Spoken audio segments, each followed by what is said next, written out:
بسم الله الرحمن الرحيم.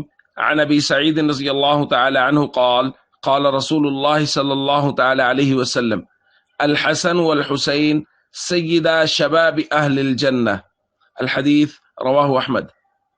نبی کریم صلی اللہ علیہ وسلم نے ارشاد فرمایا، حسن اور حسین یہ دونوں جنتی نوجوانوں کے سردار ہیں۔ دوستو، حسنین کریمین کے فضائل کا ذکر کیا جا رہا ہے۔ آپ غور کیجئے، یہ دو شہزادے وہ ہیں جن کو بالکل بچپن میں آقا صلی اللہ علیہ وسلم کی طرف سے نہ صرف جنت کی سند مل گئی بلکہ جنتی نوجوانوں کے سردار ہونے کی سند عنایت فرما دی گئی۔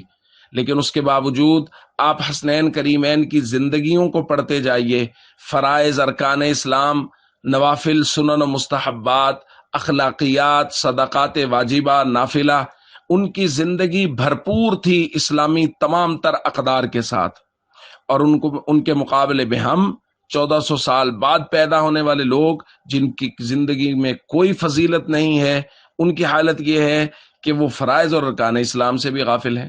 یعنی ہماری زندگیوں میں فرائض، آپ غور کیجئے نا، میرا معاشرہ، میں اور میرے معاشرے کے لوگ، میرے ارد گرد کے لوگ، ہم کتنے لوگ نماز پڑھتے ہیں، کتنے فیصد لوگ ہیں میرے معاشرے کے جو پابندی کے ساتھ مسجد میں جا کے نماز پڑھتے ہیں، اور نماز وہ ہے جس کا سب سے پہلے حساب ہوگا۔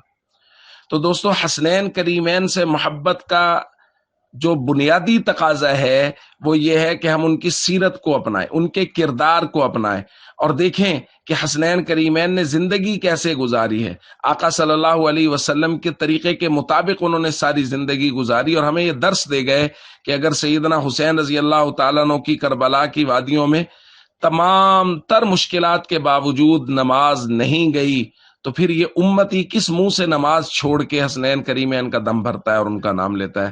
اس لیے ہمیں ان کی سیرت اور کردار کو اپنانا چاہیے۔ السلام علیکم ورحمۃ اللہ وبرکاتہ۔